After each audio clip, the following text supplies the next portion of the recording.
आगे यहाँ पे रखना अंगूठे को इस तरह से, ताकि जो फोर्स अप्लाई करेंगे वो इधर से मूव करे। आप लोग क्या करते हैं, आप लोग ऊपर रखते हैं, वर्टिब्रा के ऊपर नहीं, वर्टिब्रा के साइड में यहाँ पे फोर्स अप्लाई करना है। सर ऐसा नीचे प्रेस करना है, साइड में? साइड में, C6 के लिए साइड में। 7 जब करेंगे तो ऑब्लिक, यही 6 है ना।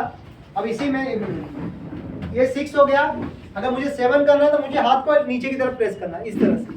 6 में स्ट्रेट, 7 में नीचे। ये किया सेट, ये किया set.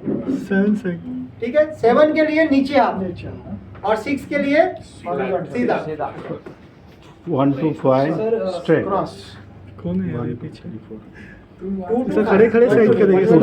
2 to 5. Sir can you tell us the why ऐसा 7